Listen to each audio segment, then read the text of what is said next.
Okey, kita boleh mulakan. Assalamualaikum dan selamat malam. Sebelum kita memulakan pembelajaran kita pada malam ni, cikgu jemputlah seorang pelajar untuk membaca doa. Dipersilakan. Kita lagi. Okey. Bismillahirrahmanirrahim. Allahumma aftah alaina hikmataka wa syir alaina min qazaini rahmatika ya arhamar rahimin. Rabbi shrah li sadri wa yassir li amri wa hlul 'uqdatam min lisani yafqahu qawli. Rabbi zidna ilma wa zidna fahma. Sallallahu ala sayyidina Muhammad wa ala alihi wa sahbihi wa sallam. Walhamdulillahi rabbil alamin. Okey, terima kasih Faizul di atas bacaan doa itu tadi.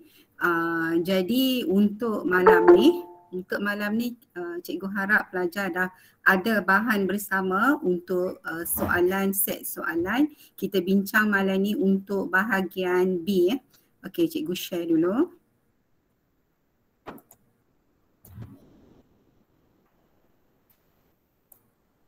Boleh nampak tak?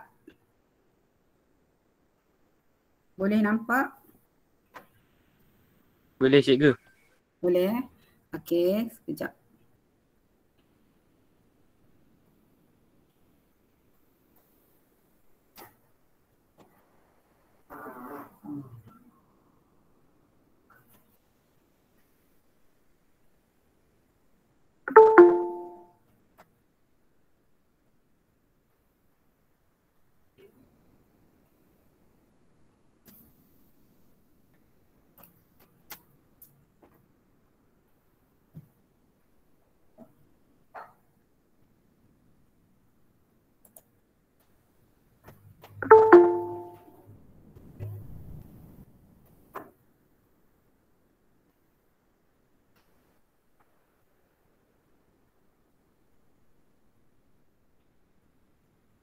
Okey.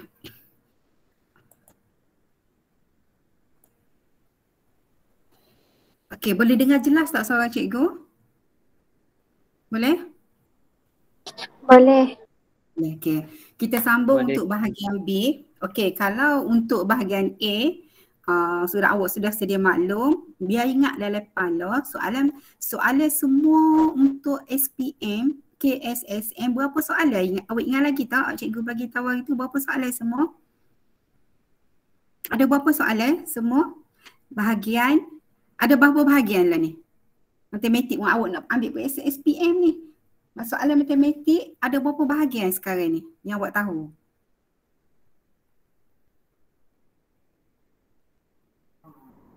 Okey, seorang tak buat tak tahu, klik cepat. Buka mic tu. Okay. Ada berapa bahagian lah ni? Jangan kata tak tahu pula. Dini, awak tahu Dini ada berapa bahagian? 3 kan cikgu? Macam teka je. Tak tahu? Tak ingat ke? Berapa bahagian? 3 kan? Saya ingat 3. Okey, 3 bahagian. Okey, bahagian A, bahagian B, bahagian C. Nak ambil SPM dah berapa bulan je lagi. Bila tarikh periksa SPM? Okey, kalau tak tahu tarikh tak apa. Bulan. Bila bulan nak periksa ni? Bulan berapa nak periksa SPM? Jangan royak tak tahu. Bulan berapa nak 3. periksa SPM? Bulan 3. So, bila trial? Bulan 11. Bulan 11. Tahu tak berapa bulan 11?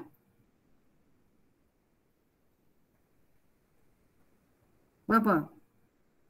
15 Tahu? ke? Minggu kedua bulan 11. So awak kena tahulah, jangan duk klik-klik lagi, agak-agak lagi. Matematik ada 3 bahagian. Bahagian A, bahagian B, bahagian C. Hari tu cikgu dah terangkan dah untuk ketiga-tiga bahagian tu. Bahagian A, soalan daripada soalan pertama sehingga soalan ke-10. Bahagian A. Okey, bahagian A ni cikgu ulang balik. Okey, ni bahagian A. Bahagian A ada 10 soalan. 10 soalan ni meliputi untuk okey 45 markah, 40 markah. Bahagian A 40 markah, awak wajib jawab semua. Okey, wajib jawab semua. Soalan tu soalan pendek-pendek je. Markah dia paling banyak ne dan paling sedikit 3 ataupun 2. Okey. Untuk bahagian B pula ada start daripada soalan nombor 11, nombor 12, nombor 13, nombor 14, nombor 15. Ada berapa soalan tu? 11 sampai 15. Ada berapa soalan?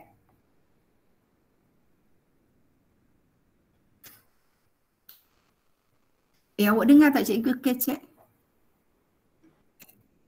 5.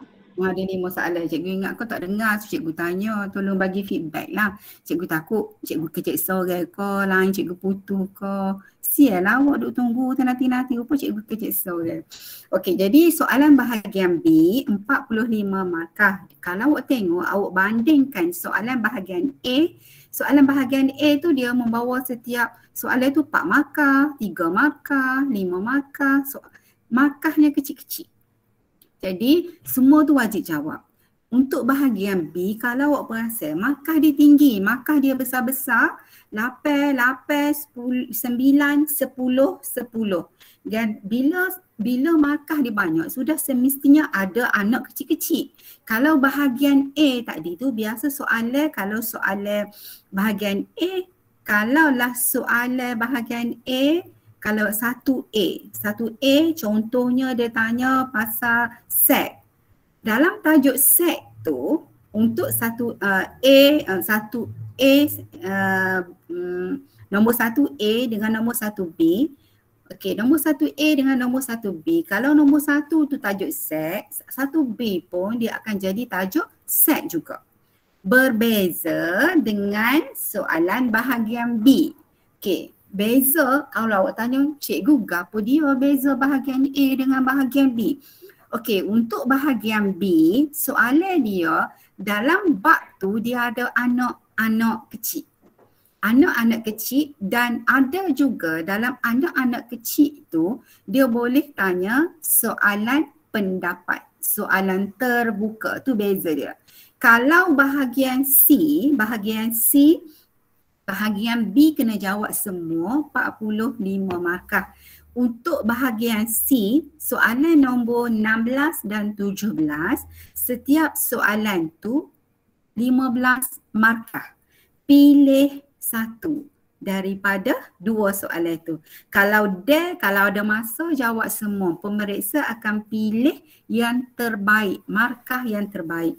Kalau awak perasan bahagian C ni, contohnya soalan nombor 16. Dalam satu soalan, dia boleh tanya pelbagai topik. Mungkin 16A dia tanya persamaan linear. Mungkin 16B dia tanya tajuk ubahan. Mungkin 16C dia tanya tajuk pengurusan keuangan. Tapi dalam situasi yang sama. Macam awak belajar pemodelan matematik. Dalam pemodelan matematik dia ada satu situasi, dalam situasi tu dia boleh tanya pelbagai topik. Itu beza bahagian C. Okey, untuk malam ni cikgu nak terangkan bahagian B, di mana bahagian B ni ada 5 soalan wajib jawab. Okey, kita lihat tengok topik tingkatan 4 bab 1 fungsi dan persamaan kuadratik dalam satu pemboleh ubah. Okey, kalau awak tengok sisi soalan nombor 11, Encik Siva berjaya membida sebidang tanah. Tahu tak perkataan membida tu apa dia? Siapa pernah dengar perkataan membida? Siapa yang pernah bida dalam internet tu dia tahu bida baik. Okey, membida sebidang tanah untuk projek tanaman pisang. Tanah tersebut adalah seperti rajah di bawah. Diberi luas V. Sekarang ni luas V. Awak kena tahu luas V ni bentuk gapo pertama sekali. bentuk gapo? Siapa tahu ni bentuk gapo ni? Trapezium. Trapezium. Okey, awak tahu tak gapo dia membidar ni? Tak tahu. Siapa tahu perkataan membidar tu gapo? Siapa pernah bidar barang daripada internet dia tahulah gapo Ya, dia. bid. Bid. Maksudnya kita bid contoh harga ni 100, lepas tu yang lain pula bid harga 200, siapa paling tinggi kita beli dia. Wah, beres. Betul. Terima kasih Mak Cita. Okay. So, itu membidar. So, lah ni awak tahu dah luas trapezium, diberi tanah tersebut, diberi luas apa? Luas trapezium, semua ni, luas semua ni adalah 9,800. So, soalan dia nak buktikan H ni. So, lah ni bila awak buat hak ni, macam mana awak nak buktikan supaya jawapan tu bit ni. Dia bagi dah jawapan. Dia bagi dah jawapan akhir. So, yang awak perlu tahu ialah luas dia. Luas ni awak tahu dah tadi, itu adalah luas trapezium. So, kena tahu formula luas trapezium. Okey, kalau lupa luas trapezium, dalam soalan sebenar ada diberi formula luas trapezium. Kena pandai gunalah. So, kena pandai guna. So, lah ni trapezium 1/2 A tambah B darab C. Hak ni A, ikutlah hak mana A, B. Hak ni, ini adalah B. A tambah B, sebab itulah 4X tambah 6X tambah 20. Okay, 23 dah. 23 darab dengan H. H ni tinggi. So, lah ni jadikan sama dengan 9,800. So, bila awak darab situ, so darab ni darab silang, awak darab silang 2 dengan 9,800, dapatlah 19,600. Okey, selesaikan dalam kurungan. Okey, awak dapatlah nilai H sama dengan 19,600 bahagi dengan 10X tambah 2. So, sini, apa yang perlu awak buat ialah kena kecilkan, permudahkan. Okey, sini kita boleh permudahkan, bahagikan dengan 5. Bila awak bahagi 5, awak dapat ni lah. So, bila bahagi 5, ni, bahagi 5 dapatlah nilai 3920. Hak ni bahagi dengan 5, 10X bahagi 5 dapat 2. 25 bahagi 5 dapat 5. So, inilah telah terbukti. Ini adalah salah satu contoh soalan dan dah ada jawapan. Cuma dia nak tengok macam mana awak selesaikan soalan tersebut. Jawapan dia bagi dah. Selesai dapat jawapan serupa dengan akhir, maka terbukti. So, pemarkahannya ialah bila awak kira tunjukkan untuk luas V dapat P1 dan K1 bahagian pengiraan dan N1 bahagian nilai. So, awak boleh tanda berapa markah yang boleh dapat dan awak boleh cek di mana kesilapan awak, di mana tempat yang awak miss markah. Okay, di mana tempat awak miss markah. Kalaulah awak buat C ni, P1 sampai C ni, awak tak tunjuk bahagian C ni, bahagian K1, tiba-tiba dapat lalu N1, maka kalau untuk dapatkan markah N, pastikan ada K baru dapat N. Kalau tak dapat K, jalan kerja dia, maka N tak dapat walaupun N tu betul. Okay, syarat untuk dapat N mesti ada K. Okay, ada soalan nak tanya? Cikgu, sorry salah. Ramai lagi yang nak submit, nak masuk tapi cikgu tak ni. Okay, cikgu tengok. Sepatutnya boleh je masuk sebab cikgu buat auto. Auto je. Tahu ramai lagi tak boleh masuk. Okey je, tak ada. Buat apa gitu? Sebab masa kita masuk pun ask to join je.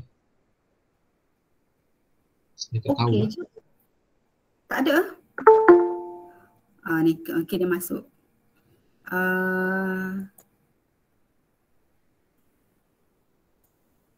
Sepatutnya auto je boleh masuk sebab cikgu dah set auto.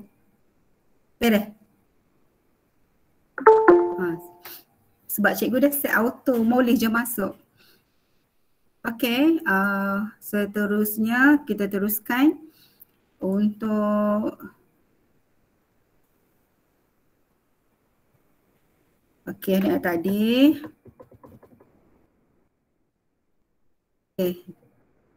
Okey, ni yang pertama. Yang kedua, diberi H.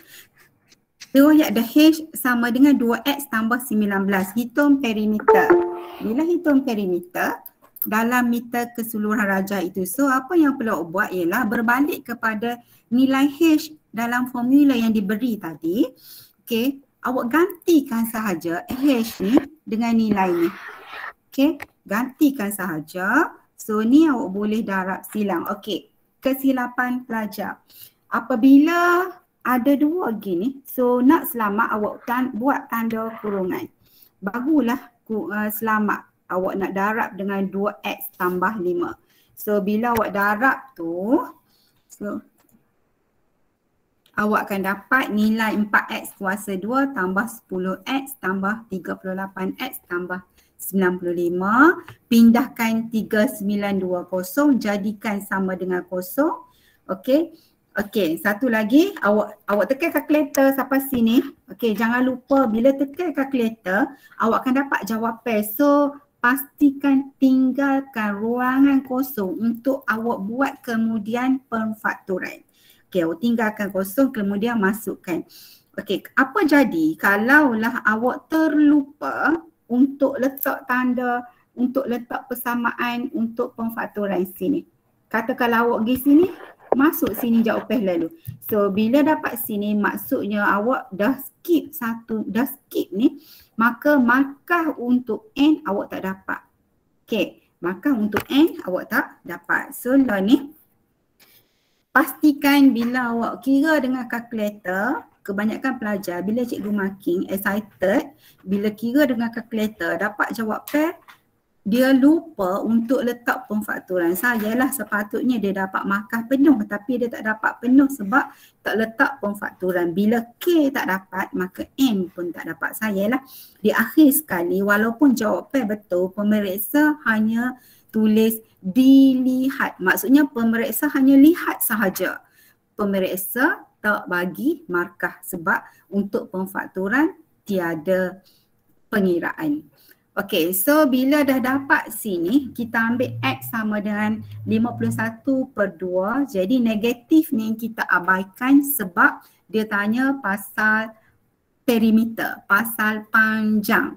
Bila panjang tak ada lah nilai negatif. Sama juga dengan berat, sama juga dengan tinggi, sama juga dengan bilangan orang ataupun binatang ataupun apa-apa bilangan yang awak fikir logik, negatif tu tak ada. Okey. Okey, kemudian awak gantikan nilai X 51/2 dalam ni pengiraan ni lah. Ni gantikan ni 51/2, gantikan yang ni tambah, yang ni tambah sebab dan gantikan X sama dengan 51/2 dan akhir sekali awak akan dapat 449.4. So situ dapat satu markah. Dapat K1, K1, K1, K1 dan N1. Okey, kalau sini, kalau tak tulis, sini awak tak buat pengiraan, terus dapat jawapan selalu. Boleh ke tak boleh kalau sini? Kalau sini bahagian sini tak tulis. Boleh ke tak boleh? Awak kan kira kalkulator. Boleh ke tak boleh? Boleh ke tak?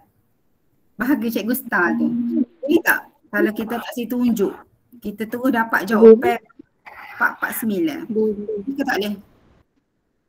Boleh. Boleh. Okey, boleh. Sebab lah ni awak guna kalkulator. Awak guna kalkulator, awak buat direct terus dapat jawapan. Kalau awak tak buat step sini pun tidak menjadi masalah, lebih jimat masa. Tapi kalau untuk pengiraan untuk pemfakturan kena buat bahagian pemfakturan. Boleh? Ada soalan nak tanya sampai sini? Ada? Okey, kita teruskan. untuk nombor 12. Kalau perasan tadi, itu gerak tajuk tingkatan 4 bab berapa tadi? Bab 1 kan?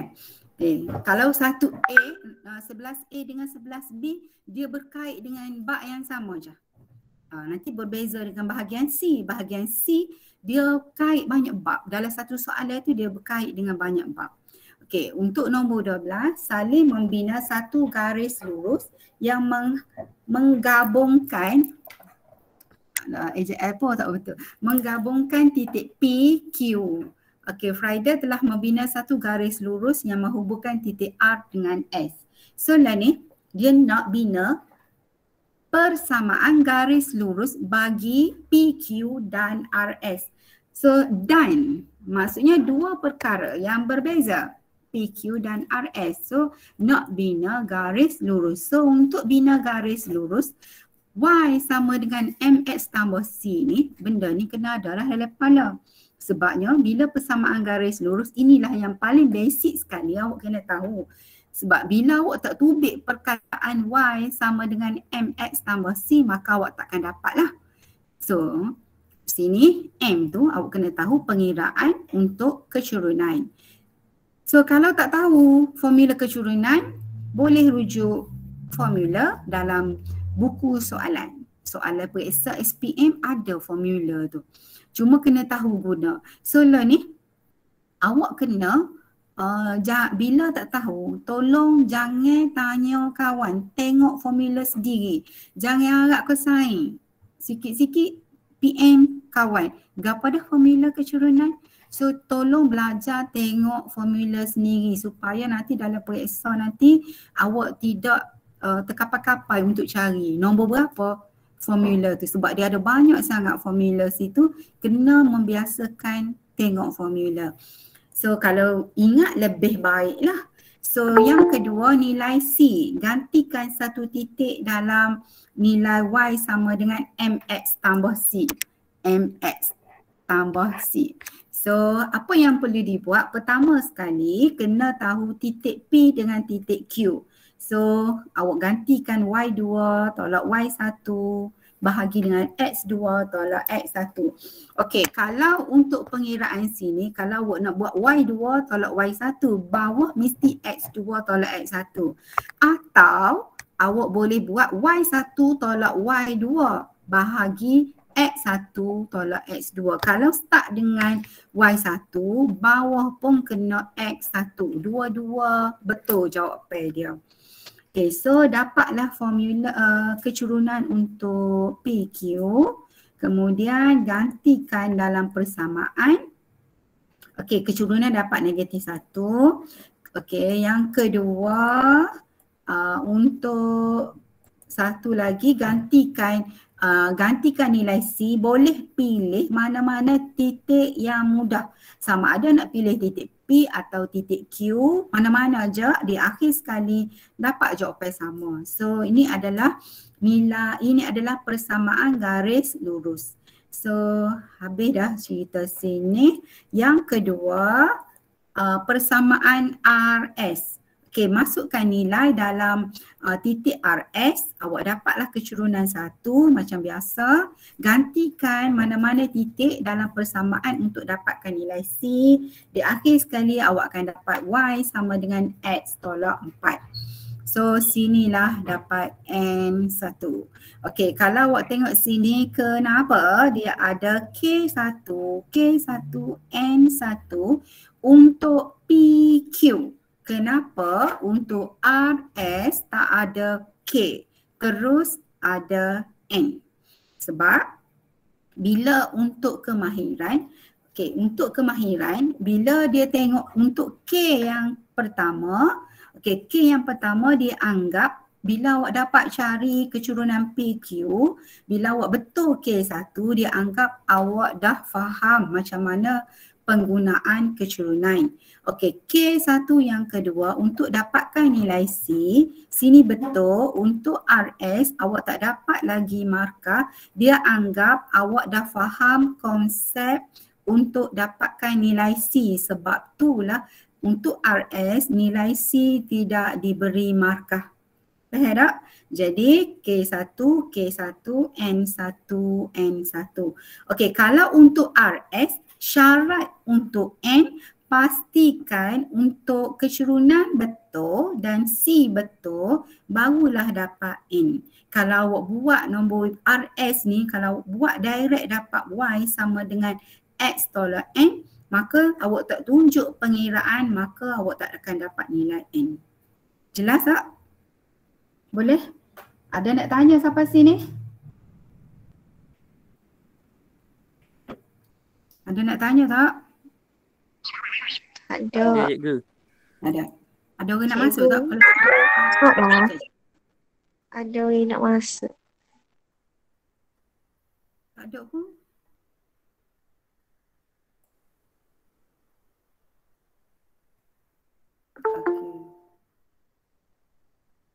Okey, seterusnya. Okey, untuk soalan okey, ni pula. Okey, seterusnya menggunakan kaedah penggantian atau penghapusan. Okey, lama dah awak tak buat latihan bahagian macam mana nak buat kaedah penggantian dan macam mana nak buat kaedah penghapusan. Cari titik persilangan bagi garis lurus PQ dan RS. Maksudnya soalan A dengan B dia berkait. Kalau bahagian A awak tak dapat, maka akan terjejaslah bahagian B. Jadi lo ni bahagian B ni dia berkait dengan bahagian A. Kalau bahagian A tu salah, maka bye-bye untuk bahagian B. So kena hati-hati bila soalan tu yang ada anak-anak. Sebabnya biasa ada anak-anak dia akan berkait antara satu sama lain. Okey, kalau tengok sini, ini persamaan 1, persamaan 2, hapus atau ganti. Mana-mana awak rasa mudah. Tak salah pun, mana-mana awak rasa mudah. Cikgu, kita tak ada suatu kata putus yang khas bahawa penghapusan mudah ataupun penggantian lebih mudah. Dia bergantung kepada soalan itu. Kalau soalan itu nampak biasa gitu, awak pilihlah awak rasa awak mudah yang mana. So, ni cikgu guna kaedah penghapusan sebab cikgu boleh hapuskan, cikgu guna pada penghapusan persamaan 1 tolak persamaan 2. Jadi, ni cikgu dapat bila tolak dapat negatif 2x tambah 24. Okey, cikgu nak tanya sini, perlu cikgu tunjuk tak macam mana pengiraan penghapusan? Y, ni persamaan 1, ni persamaan 2. Y tolak Y jadi kosong. Tolak X, tolak X, tolak X, tolak X. Okey, tolak X, tolak X. Awak jangan kebanyakan pelajar, dia confuse. Tolak X, tolak X. Dia pergi buat tolak dia jadi tambah. Ini operasi bukan operasi darab dah. Ini operasi tolak macam biasa. Maksudnya tolak 1, tolak 1. Utai, tolak ni utai. Utai so lagi. Utai seria, utai pula seria. Ada utai ke tak? Tolak 1, tolak 1. Jadi ada utai lah. Utai seria. Jadi utai 2 ya lagi. Utai tu negatif 2x. 20 tolak. Okey. Kalau macam ni, 20 tolak 4. Ni baru tolak jadi tambah. Okey. Ni tolak jadi tambah. Okey, jadi 24. So lah ni awak dapatlah nilai X sama dengan 12. Okey, kemudian gantikan mana-mana dalam persamaan, nak gantikan X sama dengan 12, pilih mana-mana persamaan yang mudah untuk dapatkan nilai Y. Jadi Y sama dengan 8. Okey, so markahnya dapat 1 markah. Okey, dapat X. Okey, 1. Okey, 1. Dan dia nak, apa dia nak ni? Cari titik persilangan. Kena nyatakan titik persilangan ni, dia nak titik. Maksudnya kena nyatakan nilai X dengan nilai Y. Titik ni dalam koordinat. Titik ni mesti, kalau titik ni mesti dalam koordinat. Koordinat ni maksudnya kedudukan dengan X dengan Y dalam koordinat. So 12, 8. So kalau pelajar tu tak buat, maka hilanglah N tu sebabnya soalan dia nak cari titik koordinat. Okey, boleh? Ada soalan nak tanya sampai sini? Ataupun laju sangat cikgu kecek? Laju kau cikgu kecek? Tak laju mana dah. Oh tak laju mana dah. Okey, Okey, dah. beres. Okey. Ada sampai sini beres dah? Kita teruskan. Okay, next. Untuk seterusnya nombor 13. Nombor 13, rajah menunjukkan lakaran pelai dan pandangan hadapan bagi sebuah pepejal. Okey, ni awak tahu ni pelai, ni pandangan hadapan. Kalau awak tengok situ dia suruh lukis pepejal yang mewakili lakaran tersebut. Lukis pepejal. Pepejal ni apa dia? Pepejal. Lukis pepejal. Kenapa pepejal tu apa? Bab ni adalah bab tingkatan 2 ke 3 ni? 2 ke 3? Bab pelan dan dongakan? 3 Awak belajar sir. 3. Okey, betul lah 3. Lukis pepejal yang mewakili lakaran tersebut. So awak tengok sini. So lukis pepejal. So awak tengok tapak dia, tapak bulatan dia dengan jejari dia 2. Jadi mestilah bentuk kon lah yang awak dapat tu. Jadi law ni, okey, dapat bentuk kon. So awak dapat K1 dan awak lukiskan garisan bentuk pandangan garis titik-titik di belakang tu dapat N1. So lah ni untuk ni wajib dah lukisan kon dan lukisan pepejal bila suruh lukis bentuk dia tidak perlu ikut ukuran sebenar. Tak perlu ikut ukuran sebenar Okey, kadang-kadang dia bagi ukuran yang besar tapi untuk melukis pepejal tidak perlu mengikut ukuran sebenar. Berbeza dengan lukisan 2D. Maksudnya pandangan hadapan ke pelan ke ni mesti mengikut ukuran sebenar. Okey. Yang seterusnya kalau awak tengok situ rajah menunjukkan gabungan sebuah trapezium dan semi silinder diameter 5 cm. So lah ni dia nak lukis pandangan sisi gabungan pepejal. Mana sisi? Sisinya kat mana sisi? Daripada X lah sisinya.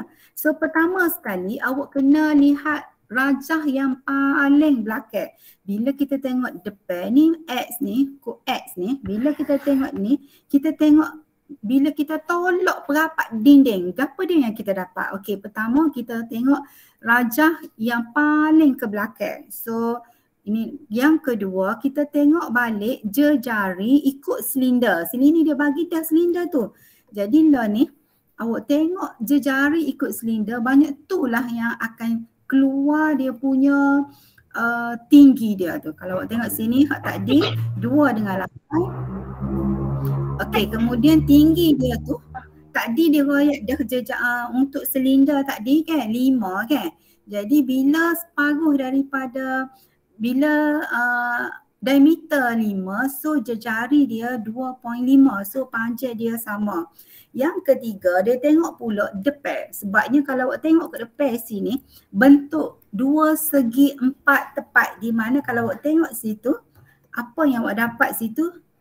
Okey, ni saya dah. So 2 tempat So lah ni bila awak ada pemarkahan, bila awak ada 2 segi 4 tepat dapat P1 dan ukuran yang tepat dapat K1 dan lukisan kemas dapat K1. Untuk P1, 2 bentuk segi 4 tepat tu dia tengok bentuk je dulu. Dia tengok bentuk dulu, dia tak tengok lagi ukuran berapa. Kemudian barulah yang K1 ni dia ukur balik betul ke tidak ukuran 2.5 dengan 2. Dan untuk N1 bergantung kepada P1 dan K1. Kalau awak dapat P1 dan K1, awak automatik dapat N1. So N ni kalau K tak dapat, maka N automatik tak dapat dah.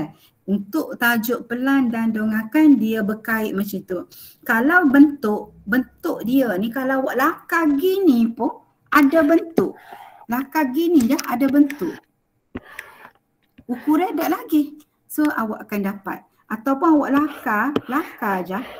Dapat nampak sama tu, awak dapat markah P1, bentuk sahaja. Contohnya macam pelajar tu dia tak ada masa. Jadi dia buat lakaran, dia tak guna pun ukuran yang tepat. Dia buat lakaran tepi je. So pemeriksa akan cari juga ada tak lakaran dua bentuk ni. Kalau ada, pemeriksa akan bagi P1. Sebab itulah bila nak buat tajuk pelan dan dongakan, pastikan awak lakar dulu tepi. Buat siap-siap ukuran dekat lakaran. Kemudian bila nak lukis, tak payah nak tengok gambar dah. Tengok dekat lakaran saja. Nak betul pun betul kat lakaran. Kemudian bila kita dah lukis, kita lukis yang dah tepat. Bukan lukis, lepas tu nak tengok balik. Betul je dia ni, betul ke tidak ni. So itulah teknik untuk buat pelan dan dongakan. Awak tingkat T3 belajar pelan dan dongakan guna isometrik kan? Ada kan? Guna isometrik. Hak buat bahagi gini hak. Ada unjuran, garis unjuran, ada kan? Garis unjuran 45 darjah. Ada tak? Ada kan belajar? Ada. Ada kan? Jadi lo ni mungkin ada soalan macam tu. Sebab cikgu bagi nanti cikgu akan cari soalan yang awak kena buat garis unjuran. Bila buat garis unjuran, hati-hati. Sebab cikgu tak jumpa lagi soalan melibatkan garis unjuran. Tapi kalau tengok molek soalan nanti, soalan inspirasi yang cikgu bagi ke awak, ada soalan yang melibatkan garis unjuran. Sebab dalam DSKP memang ada suruh buat garis unjuran ortogon, garis yang melibatkan awak kena buat garis 45 darjah. Okey. Hak ni, topik ni adalah silibus lama hak budak hak kakak abang awak belajar masa tu bukan tingkatan 3, tingkatan 5. Okey, tingkatan 5 topik ni. Hak silibus lama, hak silibus baru awak belajar masa tingkatan 3. Okey, seterusnya pelan gabungan pepejal. Pelan ni maksudnya apa? Tengok kok mana? Tengok kok. Kok mana? Pelan. Ingat dah tengok kok mana? Tengok kok mana? Pelan. Atas. Atas. Okey. Tengok kok atas. So lah ni. Sekejap lama. So lah ni bila tengok kok atas. Okey, awak tengok ke atas. Bila awak tahu awak tengok ke atas, awak kena tengok rajah yang paling luas sama ada bawah, tengah, atas. So ni kita tengok di tengah dulu yang paling luas. So tanda dulu tengah dulu. Itulah rajah yang paling luas. So ni yang kedua, rajah paling bawah. Rajah paling bawah tu. So apa jadi dengan seterusnya tu bila rajah paling bawah, kalau awak tengok sini, ada dua bentuk segi empat tepat dapat P1, garis putus-putus. Okey, garis putus-putus tu maksudnya bila awak tengok atas ada garis tersembunyi. Garis putus-putus. So cara lukis garis putus-putus pun kena ada tomak ninah orang panggil. Tak silah garis putus-putus kejap buat gini, kejap buat gini, kejap buat gini. Garis putus-putus. Mesti kalau nak buat dot tu mesti sama ataupun nak buat titik-titik tu mesti samalah. Okey, so ada garis putus-putus, awak akan dapat K1 dan akhir sekali tengok ukuran yang tepat dapat K1 dan lukisan yang kemas dapat N2. 5 markah sini.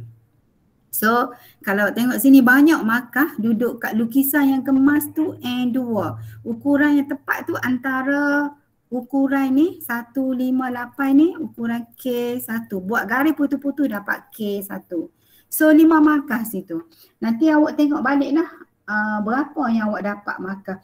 So untuk lukisan kemas ni, dalam pengiraan untuk N ni, dia kira juga sudut. Dia kira sudut berapa. Kalau awak tengok sini, setiap sudut ni mesti 90 darjah. Setiap sudut ni mesti 90 darjah.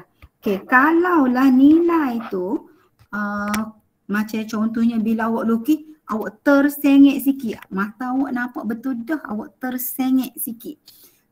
So bila tersengit sikit, dia boleh jadi kalau 89 diterima, tak tolak lagi markah. Okey, ni 90. Ni 91. Okey, 89 diterima, 90 diterima, 91 diterima. Selain daripada sudut itu akan ditolak satu markah.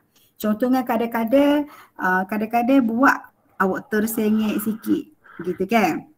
Jadilah ni tugas pemeriksa, dia akan ambil protektor, dia akan ambil jangka sudut, dia akan tengok balik. Adakah betul sudut, dia akan check balik. Okey, di situ adalah markah di N2.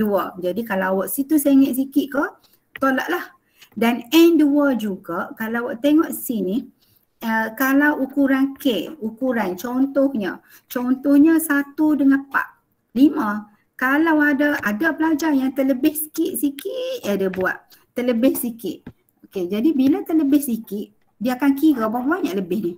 Kalau ukur gini, nampak tak? Ada lebih kan sini. Okey, dia akan kira berapa banyak lebih. Kalau lebih daripada, kalau sini ukuran dia 8, contohnya 8. Bila ukur lebih sini, dapat 8.2. Okey, lebih dah tu. 8.2, tak boleh lebih 0.02. Okey, bergantung kepada skema. Setengah skema tu 0.01 boleh diterima, 0.02 tak boleh diterima. Bergantung kepada skema, dia tak tetap. Kadang-kadang boleh, kadang-kadang tak boleh. Okay, depends lah. Okay, kemudian awak tengok balik.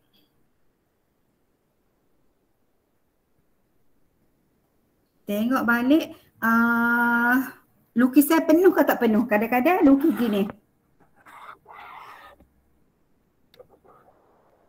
Tak sambung.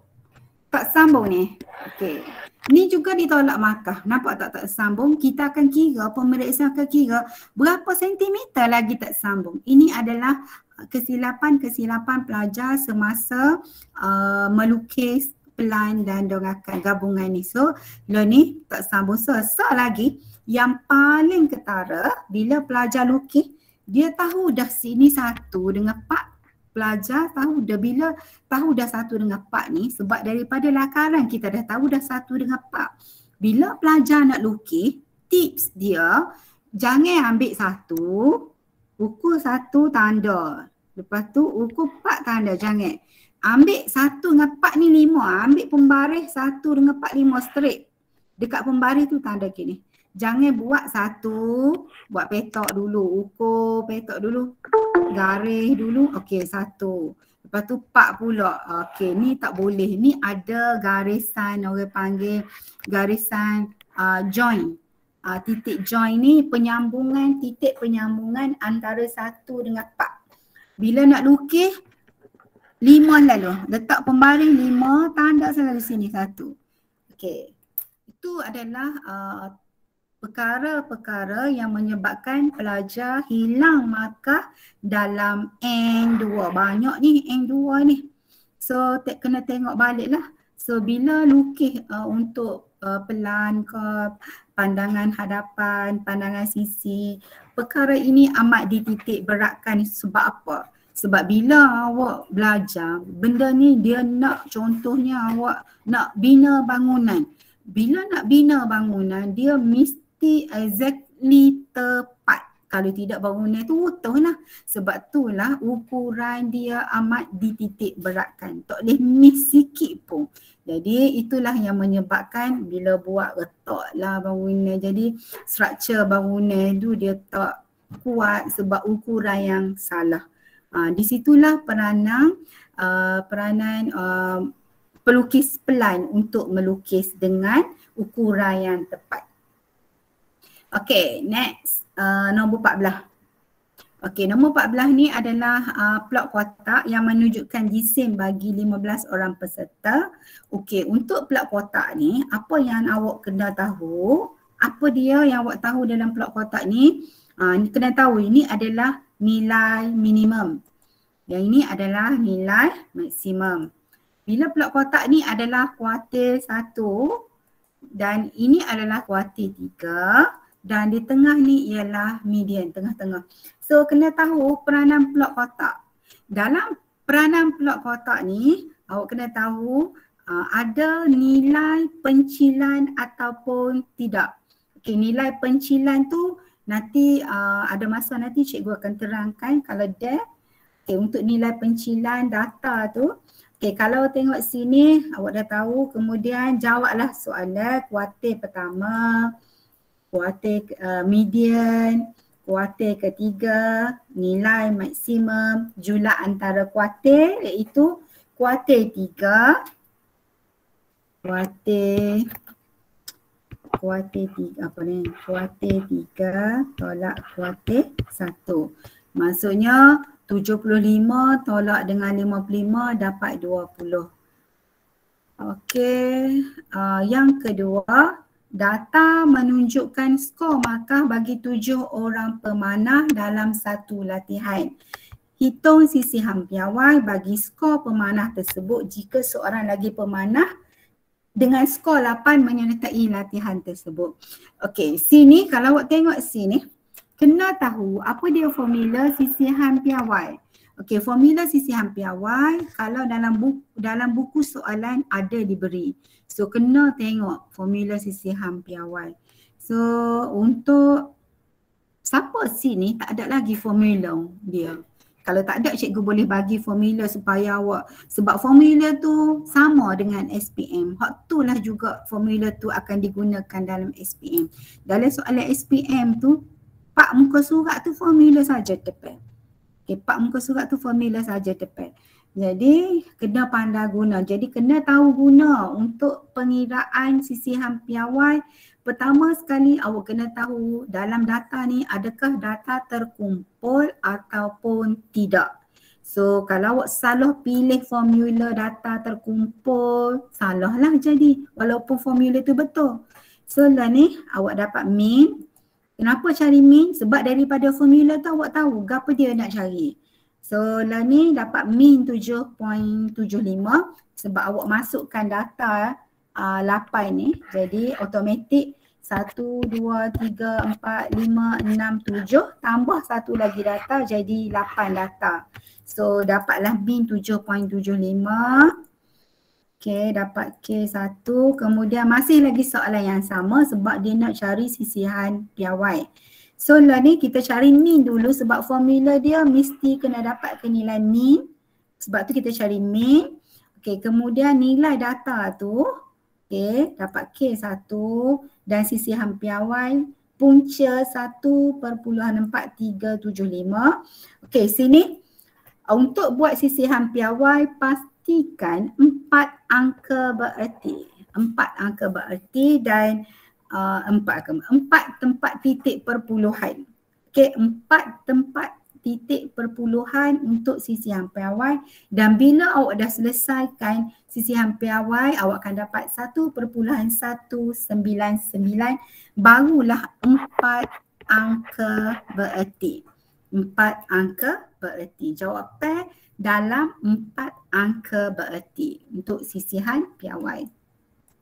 Okey, kemudian soalan 15. Soalan 15 ni awak dah tengok semua dah anggaran perbelanjaan. Okey, dia nak tahu Encik Muhsin ni mampu beli kereta ke tak? Kalau awak tengok situ, gaji Encik Muhsin ni 9,000 gaji dia. Okey. Kemudian dicampur jumlah pendapatan dia dengan pendapatan suami isteri dengan pendapatan sewa rumah, gaji dia sebenarnya 12,700.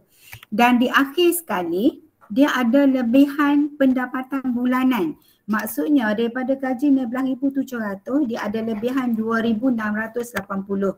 Kalau awak tengok sini, Cik Muhsin juga dengan keluarga dia simpan 10%, dia ada simpanan tetap dan dia ada simpanan daripada gaji dia.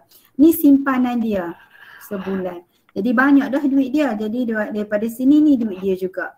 So dia tanya sini, dia nak beli kereta harga RM60,000 dan nak bayar pendahuluan RM10,000. Berdasarkan anggaran perbelanjaan, mampukah dia memiliki kereta? So kalau awak tengok sini, dia simpanan dia perlukan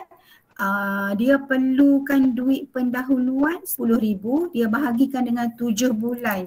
Sebabnya dia kata 7 bulan akan datang. Sebab tu dia kena sipir berapa? Sebulan dia perlu sipir. So lah ni sekiranya dia nak beli kereta dalam 7 bulan akan datang, dia kena sipir 1428.57. Sebulan kena sipir selama 7 bulan baru dah dapat RM10,000 untuk bayar muka.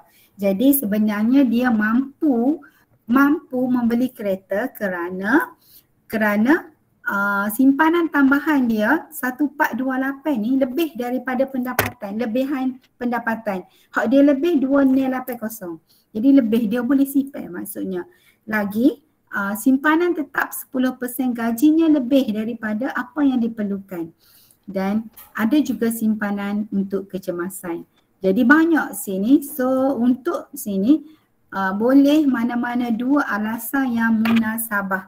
Jadi dapatlah untuk pengiraan bulanan 1 markah dan untuk N2 mana-mana je yang alasan yang sesuai dapat N2. Semuanya 3 markah. Okey, soalan seterusnya B. Adakah Encik Muhsin mempunyai pengurusan keuangan yang baik? Berikan justifikasi. Yang justifikasi ni sebab-sebab. Jadi lah ni, dia ada pengurusan yang baik ya. Sebab dia ada simpanan tetap. Simpanan tetap dia 10% tu. Baguslah, ada lebihan duit.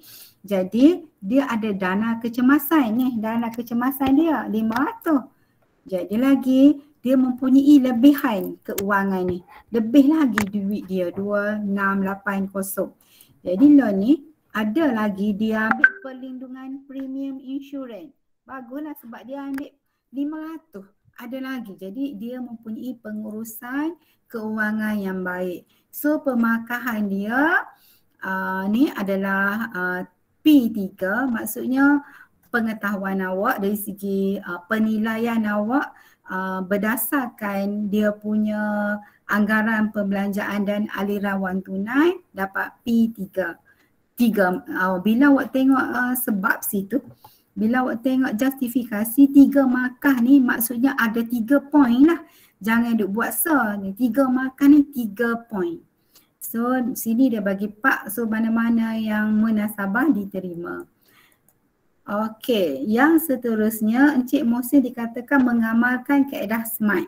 Okey, tunjukkan bukti bagi 4 daripada setiap yang berikut. So lah ni awak kena tahu apa dia SMART tu. So untuk yang pertama, khususnya yang khusus dia S tu membeli kereta dengan harga RM60,000. Okey, tu pengkhususan dia, tujuan utama. Pengkhususan tujuan utama dia dalam situasi ini ialah membeli kereta RM60,000. Apa yang boleh diukur? Yang boleh diukur ialah bayar wang sebanyak RM10,000 dan apa yang boleh dicapai, maksudnya dalam tempoh 7 bulan dia dapat capai untuk kumpulkan wang pendahuluan sebanyak RM10,000 dan realistiknya ialah dia ada lebihan. Realistik ni benda yang nyata yang ada simpanan dan lebihan pendapatan, itu realistik. Okey, dan tempohnya adalah dalam masa 7 bulan. Ini berkait dengan SMART. Okey, S-M-A-R-T. Okey, so lah ni 4 markah. Dia ada 5, buktikan, tunjukkan bukti bagi 4 sahaja. Okey, dia nak 4 je tapi ada ruangan 1, 2, 3, 4, 5. Bila dia nak 4, 5 pun tak apa. Jadi pemeriksa akan pilih yang terbaik 4. Okey. Ada soalan nak tanya sampai sini? Beres ah? Okey, nilai pencilan tu nanti cikgu bagi link je lah kat awak. Okey, setakat itu sahaja untuk hari ini. Semoga awak dapat manfaat apa yang awak dengar penjelasan daripada cikgu. So lah ni, awak boleh tahulah diri awak berapa dah markah yang awak dapat daripada bahagian B. Hak ni cikgu hanya bincangkan untuk topik tingkatan 1 sampai tingkatan 4 je ni supaya awak ingat, flashback balik, ingat kembali dengan apa yang dah belajar tingkatan 1, 2, 3 dan 4. Tingkatan 5 lah ni muka fresh lagi, muka tengah belajar. 1 hingga 4 memang lama dah tinggal, memang tak ingat dah. So harap dapatlah sedikit sebanyak flashback balik awak untuk akan datang. Okey. Setakat itu sahaja untuk malam ini. Ada soalan? Ada soalan? Tak ada. Okey. Kalau tak ada soalan, kita sudahlah tadi kita baca doa pembuka. Kita baca pula doa penutup supaya apa yang kita belajar ni diberkati oleh Allah Subhanahu Wa Taala, dan apa yang awak belajar ni berkat dan ingat sampai bila-bila dan boleh jawab soalan SPM nanti dengan cemerlang, insya-Allah. Jadi siapa ni volunteer nak baca doa penutup? Kita cikgu. Okey, terima kasih Faiza. Bismillahirrahmanirrahim. Rabbana atina fid dunya hasanah wal akhirati hasanah qina azabannar. Sallallahu ala sayyidina Muhammad wa ala alihi washabbihi wasallam. Walhamdulillahi rabbil alamin. Amin ya rabbal alamin. Okey. Terima